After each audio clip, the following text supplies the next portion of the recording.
2022년 10월 3일 새벽 기도회를 시작하겠습니다. 사도신경으로 신앙을 고백하겠습니다. 전능하사 천지를 만드신 하나님 아버지를 내가 믿사오며 그 외아들 우리 주 예수 그리스도를 믿사오니 이는 성령으로 잉태하사 동정녀 마리아에게 하시고 본디오 빌라도에게 고난을 받으사 십자가에 못 박혀 죽으시고 장사한 지 사흘 만에 죽은 자 가운데서 다시 살아나시며 하늘에 오르사 전능하신 하나님 우편에 앉아 계시다가 저리로서 산자와 죽은 자를 심판하러 오시리라.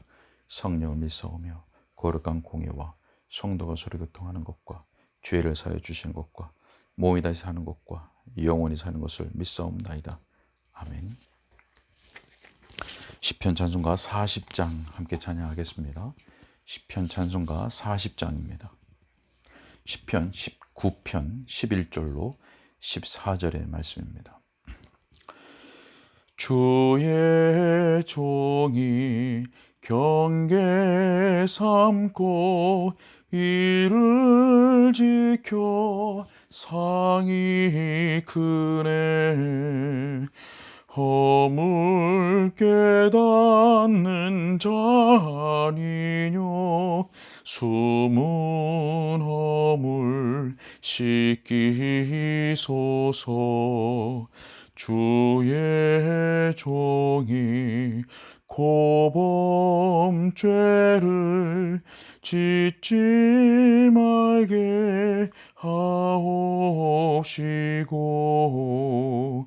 그 죄가 날 주장하지 못하게 해 주옵소서. 그리하면 정직하여 내가 큰 죄과로부터 정결케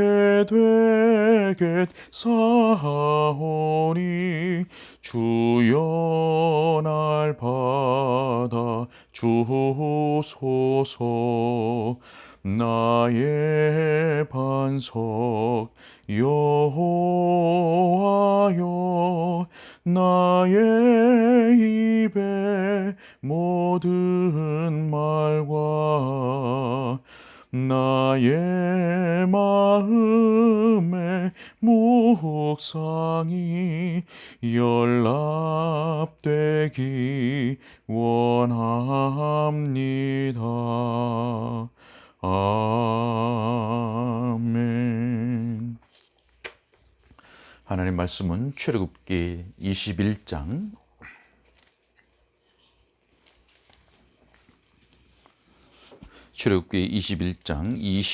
22절부터 36절까지의 말씀입니다. 출애굽기 21장 22절부터 36절까지의 말씀을 제가 읽겠습니다. 사람이 서로 다투다가 임신한 여인을 쳐서 낙태하게 하였으나 다른 해가 없으면 그 남편의 청구대로 반드시 벌금을 내되 재판장의 판결을 따라 낼 것이라. 그러나 다른 해가 있으면 갑되 생명은 생명으로 눈은 눈으로 이는 이로 손은 손으로 발은 발로 된 것은 된 것으로 상하게 한 것은 상함으로 때린 것은 때림으로 갚을지니라.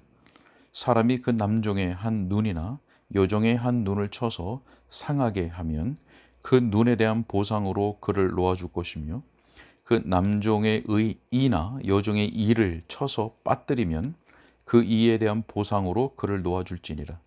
소가 남자나 여자를 받아서 죽이면 그 소는 반드시 돌로 쳐서 죽일 것이요 그 고기는 먹지 말 것이며 임자는 형벌을 면하려니와 소가 본래 받는 버릇이 있고 그 임자는 그로 말미암아 경고를 받았으되 단속하지 아니하여 남녀를 막론하고 받아 죽이면 그 소는 돌로 쳐 죽일 것이고 임자도 죽일 것이며 만일 그에게 속죄금을 부과하면 무릇 그 명령한 것을 생명의 대가로 낼 것이요 아들을 받든지 딸을 받든지 이 법규대로 그 임자에게 행할 것이며 소가 만일 남종이나 여종을 받으면 소 임자가 은 30세겔을 그의 상전에게 줄 것이요 소는 돌로 쳐서 죽일지니라. 사람이 구덩이를 열어두거나 구덩이를 파고 덮지 아니하므로 소나 나귀가 거기에 빠지면 그 구덩이 주인이 잘 보상하여 짐승의 임자에게 돈을 줄 것이요 죽은 것은 그가 차지할 것이니라.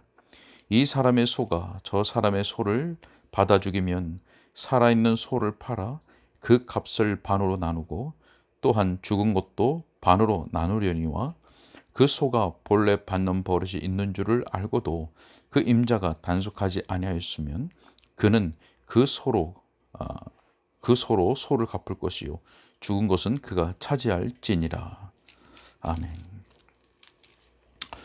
여러분 방금 읽은 오늘 본문을 보면 우리가 잘 아는 눈은 눈으로 또 이는 이로 갚으라고 하는 말씀도 나오고 있고 또 보상이라고 하는 단어, 갚는다라고 하는 단어, 이 보상, 갚는다라는 단어가 반복해서 나오고 있는 것을 우리가 볼 수 있습니다. 자, 물론 본문의 내용은 앞장부터 이어지고 있는 하나님의 율법 가운데 속해 있는 것입니다. 자, 여러분 그렇다면 하나님은 왜 이러한 율법들을 그의 백성에게 주셨을까요?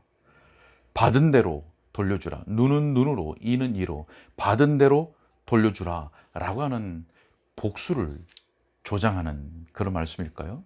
꼭 복수해라 이런 말씀일까요? 왜 이 말씀을 주셨을까? 자, 우리가 오늘 말씀을 주의 깊게 살펴보면서 이 율법들의 의미가 무엇이고 또 우리에게 가르쳐 주는 것은 무엇인지 또 우리에게 어떻게 행할 것을 요구하고 있는 말씀인지를 우리가 함께 깨닫고 또 기도로 주의 은혜를 간구할 수 있기를 바랍니다. 여러분 먼저 22절부터 25절까지의 말씀을 제가 다시 한번 읽겠습니다. 22절부터 25절. 사람이 서로 싸우다가 임신한 여인을 쳐서 낙태하게 하였으나 다른 해가 없으면 그 남편의 청구대로 반드시 벌금을 내되 재판장의 판결을 따라 낼 것이니라. 그러나 다른 해가 있으면 값되 생명은 생명으로 눈은 눈으로 이는 이로 손은 손으로 발은 발로 된 것은 된 것으로 상하게 한 것은 상함으로 때린 것은 때림으로 갚을지니라.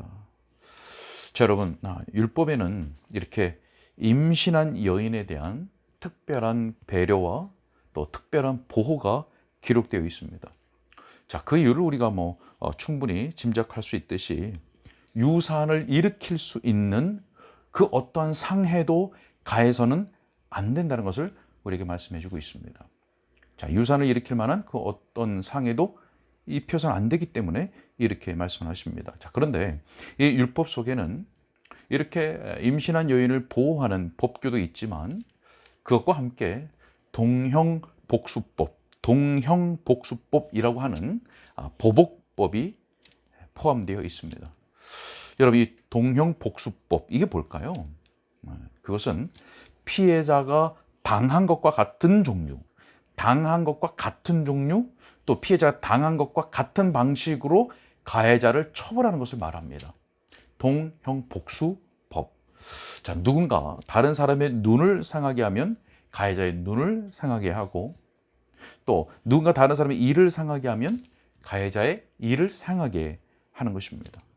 여러분 하나님께서는 왜 이러한 것을 하나님의 율법으로 주셨을까요?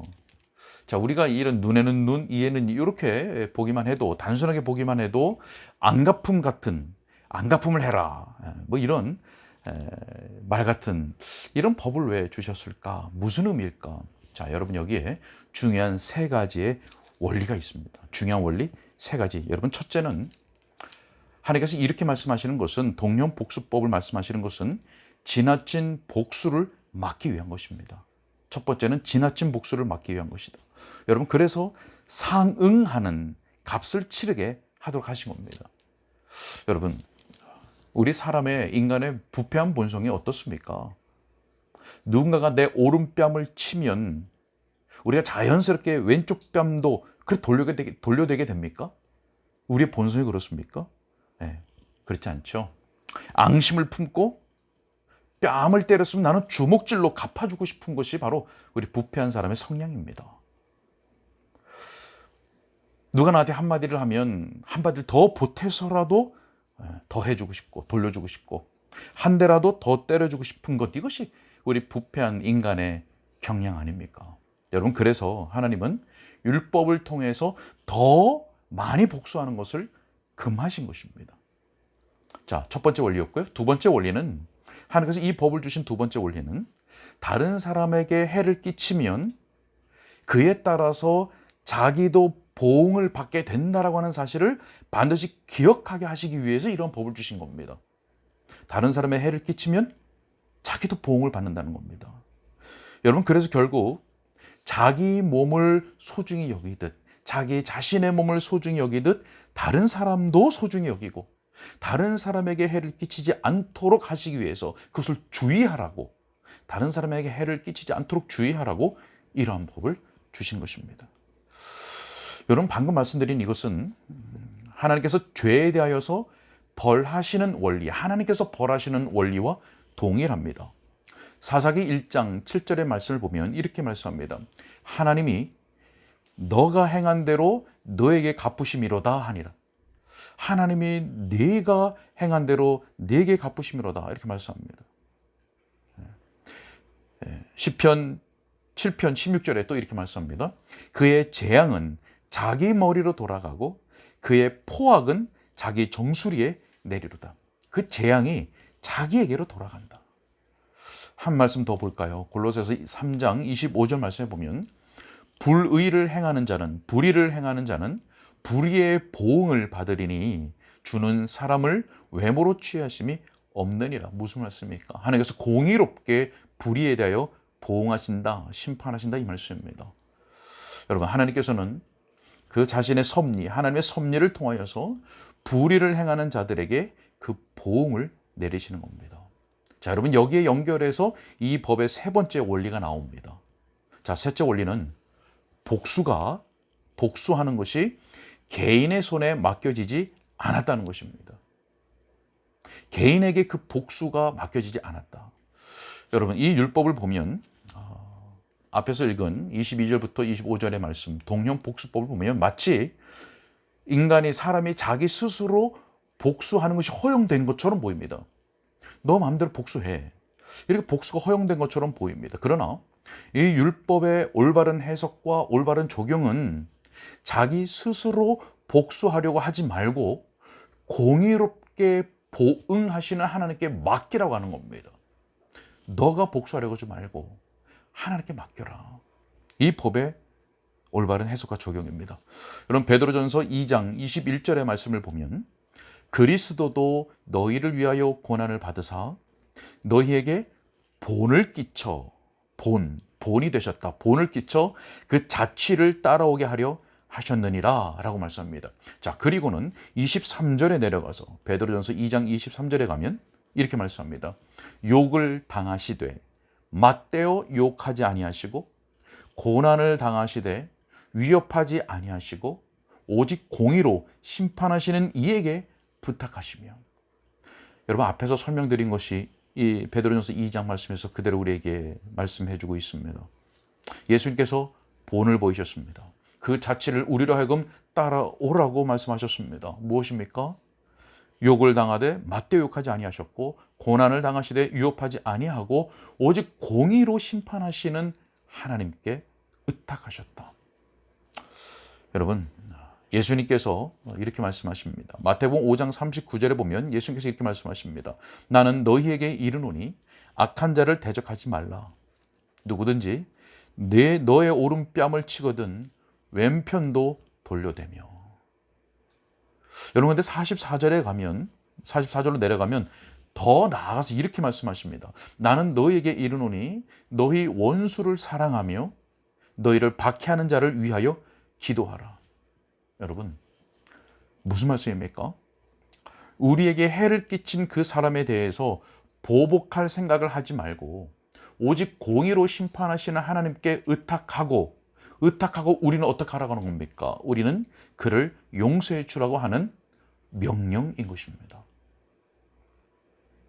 여러분 계속해서 말씀을 볼까요? 여러분 계속해서 다음 문단을 보게 되면 보상에 대한 율법이 기록되어 있습니다. 보상.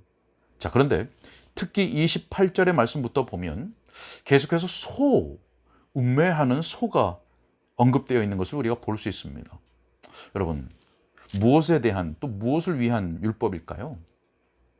자, 앞에서 말씀드렸던 너 스스로 복수하려고 하지 말고 오직 공의를 심판한 하나님께 의탁하고 너희는 그를 용서해 주라 라고 하는 말씀이었는데, 자, 이것을 적용 부분은 뒤에 가서 우리 함께 나누기로 하고, 자, 다음 문단에 무엇이 있습니까? 소에 대한 언급인데, 자, 이것이 어떤 의미일까? 무엇을 위한 율법일까 하는 겁니다. 자, 28절부터의 말씀을 우리가 두 개로 나누어 살펴볼 수 있습니다. 자, 동일하게 소가 등장을 하는데 28절부터 보면 하나는 소나 다른 난폭한 동물, 소나 다른 난폭한 동물이 다른 사람에게 상해를 입히게 되었을 때, 상해를 입히게 되었을 때입니다. 그런 경우입니다.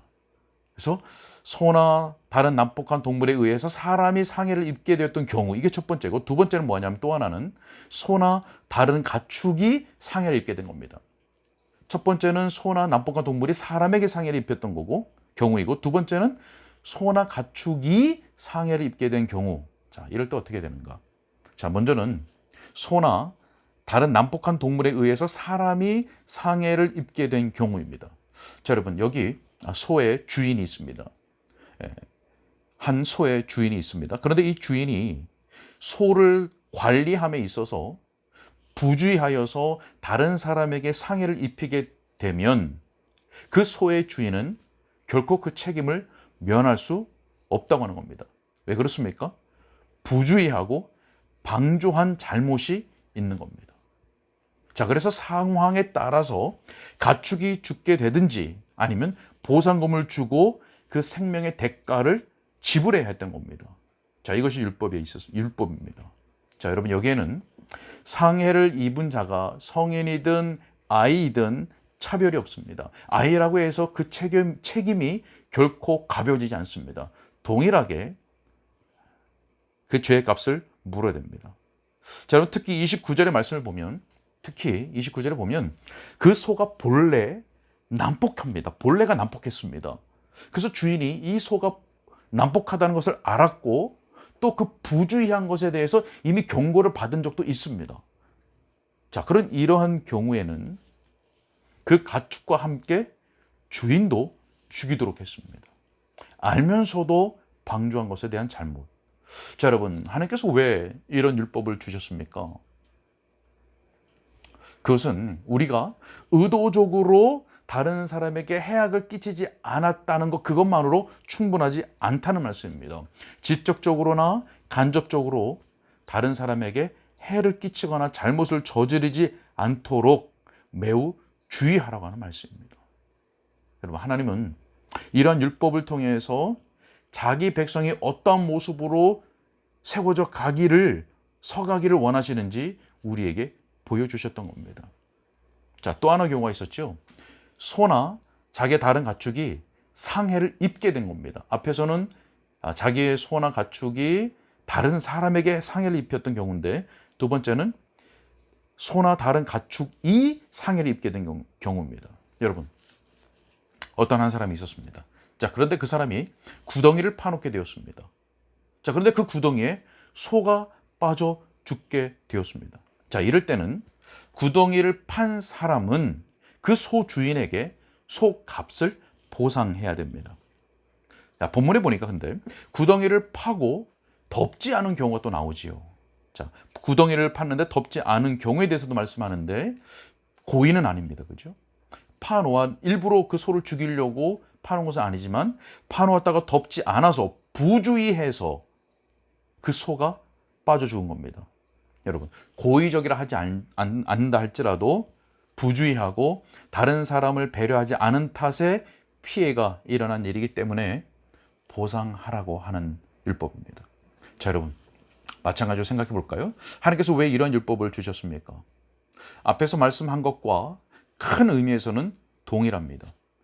우리가 다른 사람의 다른 사람에게 의도적으로 해를 끼치지 않는 것은 물론이고, 의도적으로 해를 끼치지 않아야 하는 것은 물론이고, 해를 끼칠 수 있는 일에 대해서도, 혹 해를 끼칠 수도 있는 일에 대해서 적극적으로 주의해야 한다는 것을 가르치고 있는 말씀입니다. 여러분, 물론 악의를 가지고 의도적으로 해를 끼치는 것은 큰 범죄입니다. 당연하죠. 자, 그러나 그러한 악의적인 의도가 없다 할지라도 다른 사람에게 해를 끼치는 일들을 방조하는 것 역시 의무를 행하지 않은 죄가 인정되는 것입니다.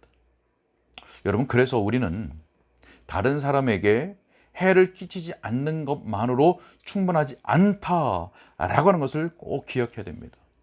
여러분, 이것은 지난 앞선 새벽 설교에서도 말씀을 드린 것처럼 소극적인 순종에 포함되는 겁니다. 해당되는 겁니다.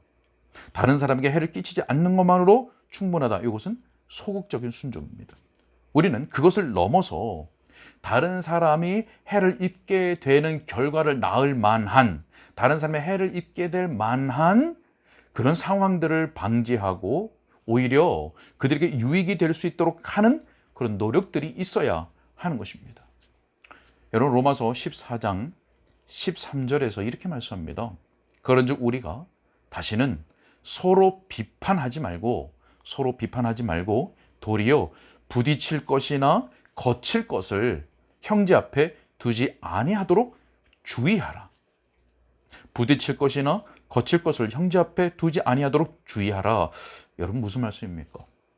우리가 특별히 믿음의 형제의 길에, 믿음의 형제가 행동하는 그것에, 행할 그 일에, 또는 생각하고 마음먹는 그 일에, 혹은 그 믿음의 형제가 말하는 그것에 장애물이나 넘어지게 하는 것을 두지 않도록 노력하라는 것입니다. 다시 말해서 범죄하지 않도록, 그가 범죄할 만한 그런 요소들을 그 앞에 놓지 말아라, 이 말씀입니다. 여러분, 다른 형제가, 믿음의 형제가 의도적으로 걸려 넘어지게 만드는 것, 의도적으로 범죄케 하는 것, 이것은 말할 것도 없고, 그가 죄를 짓도록 방조하는 것이나 또 그가 죄를 지을 만한 그런 요소들을 그 앞에 두지 않도록 주의하고 조심하라고 하는 말씀인 것입니다. 여러분, 말씀을 좀 정리하려고 합니다. 여러분, 우리는 어떻습니까? 나의 마음과 몸과 물질과 삶에 해를 끼친 그 사람, 내 마음, 내 몸, 물질, 삶, 나에게 그렇게 해를 끼친 사람, 그래서 우리 마음에 담아둔 그 사람을 공의롭게 심판하시고 보응하시는 그 하나님의 손에 의탁했습니까? 그리고 더 나아가서 그 사람을 용서했습니까? 여러분, 이것은 우리의 부패한 본성을 거슬러야 하는 결코 쉬운 일이 아닙니다. 그러나 구원의 은혜를 알아서, 하나님이 나에게 베푸신 구원의 은혜가 무엇인지를 알아서 그리스도의 본을 따르려고 하는 그런 마음으로 성령의 도우심을 구하는 가운데 신자가 꼭 맺어야 할 열매가 바로 이것이라고 하는 것을 우리는 꼭 기억할 수 있기를 바랍니다. 그리고 우리는 다른 사람을 배려하는 그런 사람들이 되어야 됩니다. 세상에서 말하는 친절하고 예의 바르고 배려하는 그런 정도의 말을 하는 것이 아닙니다. 직접적으로나 간접적으로나 다른 사람에게 해를 끼치는 거, 또 잘못을 저지르지 않도록 우리는 매우 주의해야 됩니다. 그런데 특별히 우리가 삶 속의 사회 속에서도 물론이거니와 모든 관계 속에서도 물론이거니와 특별히 믿음의 형제들에 대해서 우리는 더욱 그래야 됩니다. 믿음의 형제 앞에 그가 죄된 생각과 죄된 행동을 할 만한, 그를 넘어지게 할 만한 것들을 그 앞에 놓지 않기 위한 적극적인 노력들이 우리들에게 있어야 하는 것입니다. 그런데 그것은 그 형제를 위한 일뿐만 아니라 곧 나를 죄로부터 지키는 일이 되는 것이고 형제와 교회를 지키는 일이 곧 되는 것입니다. 여러분, 우리가 하는 일도 중요하지요. 어떤 일을 해내는 것 참 중요합니다. 그리고 그 일을 통해서 이루려고 하는 목표와 목적 이루는 것도 참 중요합니다. 우리는 일을 해야 되고 그 일에 따른 목적도 이루어내야 됩니다. 좋은 결과를 얻어내야 되죠. 자, 그러나 그 과정에서 다른 사람에게 미치는 그 영향도 굉장히 중요하다는 것을 우리 꼭 기억해야 됩니다. 다른 사람의 유익을 구하는 것이 우리 신자들의 의무라고 하는 것을 우리는 꼭 기억해야 하는 것입니다. 우리 사랑하는 은가람 개혁교회 성도 여러분, 우리의 말과 우리의 행동이 다른 사람에게 미칠 그 영향을 꼭 생각할 수 있기를 바랍니다. 내가 하고 싶은 것을 하고 하고 싶은 말을 하고 내 만족을 얻는 그런 나의 유익을 구하는 것이 아니라 다른 사람의 유익을 구하고 서로 피차간에 덕을 세우고 또 내 말을 듣는 자들에게 은혜를 끼치는 그런 언행들이 있을 수 있기를 바랍니다. 하나님께서 우리 모두에게 지혜를 주시고 또 우리의 모든 언행에 복을 주셔서 우리의 부주의함으로 말미암아 형제들의 발 앞에 넘어질 것들을 놓는 것이 아니라 그럴 것이 아니라 우리 모두의 영혼과 영적 교제가 참으로 복되고 우리의 교제와 함께하는 동거함을 통해서 하나님께 영광을 돌리게 되는 귀한 은혜가 있기를 주님의 이름으로 축복합니다. 아멘. 함께 기도하겠습니다. 하나님, 오늘 또 하나님께서 모세와 이스라엘 백성들에게 주셨던 율법의 말씀을 통해서 하나님의 백성들이 하나님의 거룩한 성품을 닮은 어떠한 하나님의 백성들로 세워질 수 있기를 요구하시고 원하시는지 오늘 말씀을 통해서 보았습니다. 하나님께서는 우리 스스로 다른 사람을 향하여 복수하려고 하는 마음을 내려놓고 공의롭게 심판하시고 보응하시는 하나님께 맡기되 단지 거기서만 모르는 것이 아니라 더욱 적극적으로 그 사람을 용서하라고 우리들에게 말씀합니다. 하나님, 이것은 우리의 부패한 본성을 거스러야 하는 참으로 어려운 일인 것을 우리 많이 경험했습니다. 하나님, 예수 닮기 원하네. 우리가 예수님 닮기를 원합니다. 하나님의 거룩한 성품을 따르길 원합니다. 하나님의 계명에 순종하길 원합니다. 라고 말하지만 참으로 여전히 우리가 순종하기에 너무나 버겁고 어렵다는 것을 우리 잘 알고 있습니다. 그러기에 오직 하나님의 은혜와 또 우리 주 예수 그리스도와 그의 영의 도우심을 간구할 수밖에 없습니다. 하나님, 우리가 더욱 구원의 은혜를 감사하고 감격할 수 있게 하여 주시고 또 내가 어떠한 은혜를 받았는지를 하나님의 말씀을 통해서 더욱 확고하게 기억함으로 말미암아 우리가 더욱 하나님 앞에서 겸손하게 그리고 우리의 하나님의 말씀과 뜻을 거스르려고 하는 또 우리의 연약한 본성대로 행하려고 하는 그 모든 의지를 내려놓고 주의 말씀 앞에 굴복하여서 성령의 도우심 가운데 최선을 다하여 하나님 앞에 순종의 열매로 나아갈 수 있도록 주의 은혜를 베풀어 주시옵소서. 하나님 또한 우리에게 말씀하시기를 꼭 내 만족을 얻는 나의 유익을 구하는 삶이 아니라 다른 사람의 유익을 구하고 서로 덕을 세우는 다른 사람을 배려하고 단지 내가 그게 해를 끼쳤다는 것이 그것만으로 만족한 것이 아니라 다른 사람이 넘어질까 하는 범죄할까 하는 그것을 내가 막아서고 방지하는 그 적극적인 배려의 자세로 나아가기를 하나님 원하시는 것을 보았습니다.